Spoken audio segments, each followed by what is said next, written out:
the street and one of the gang members is giving them a God lesson in gangology. Right. Bowing down to whoever the leader is. You don't want them at school and they're telling them that evolution is the real God, their creator. You want it to come from you. You want to lead by example. You show your children how to be a real man, your sons how to be men. You teach your daughters what it's like to have a real man in their life. You tell them that they're beautiful. You read them the Bible. You pray for them. You lay hands on them. You sing songs. You listen to the Lord.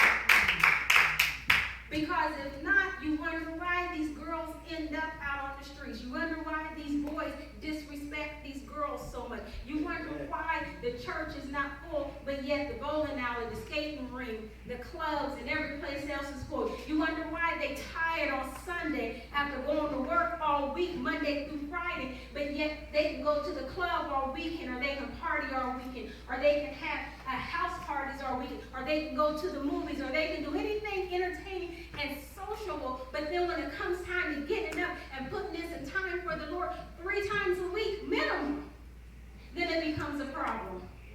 But yet you're the first one to say, I love Jesus.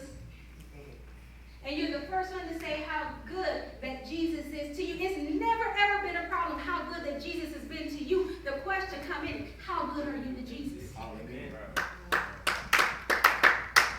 Prove it by your actions and your words. Thank you, Jesus. Our options should not be very wide when it comes time to the Lord.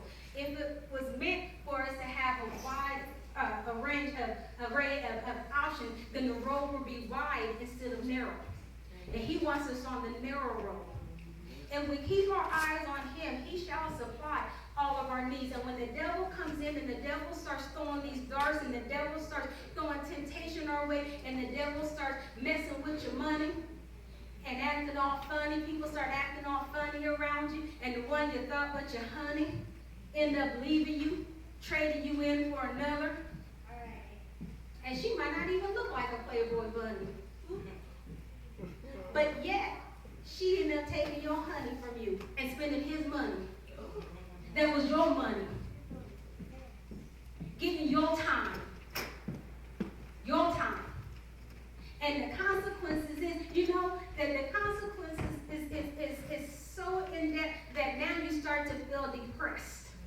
Now you start wondering if I'm coming or going. Now you start to get confused. Now you start doubting who you're hanging around with. If this person is for me or if this person is against me. Now you start wondering if the Bible is correct. Now you start wondering if the men or women of God are telling you right. And you start comparing them to the world when the world is the one that got you all messed up in the first place. Thank you, Jesus. You know, a lot of people come inside of the church. A whole bunch of people come inside of the church. And they come in and they come in love. They come in love. And then they leave out. Because something did not work out. I had a conversation with a young woman not too long ago. And it was kind of a heated discussion. And she was like, well, what about you? I said, what about me? I said, my life is an open book. I said, I ain't got nothing to hide. I'll tell it to you just like it is.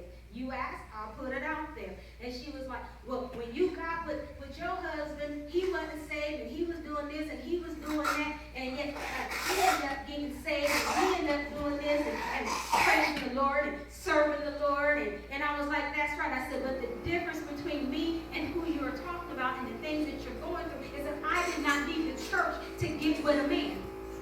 Said I was already outside of the church.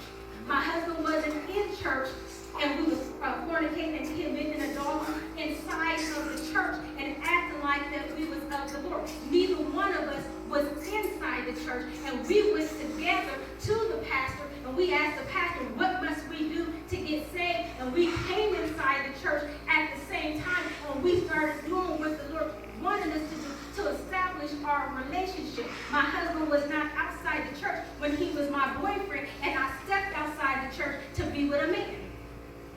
I did not compromise anything, and today a lot of women will come inside the church after somebody, and then they'll end up leaving Jesus. That's right. Anybody can lead you into A man will come inside of the church after a woman, but there's something that happened and he'll end up leaving. Jesus.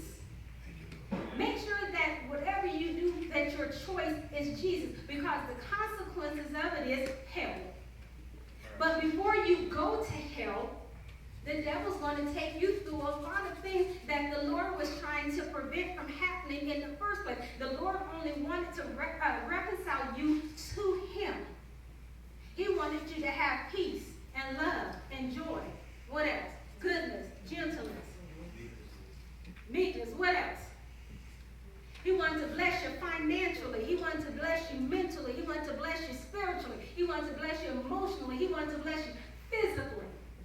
He wanted to offer you this, this, and this. He said that what? Seek him and his kingdom first. It didn't say seek the world first.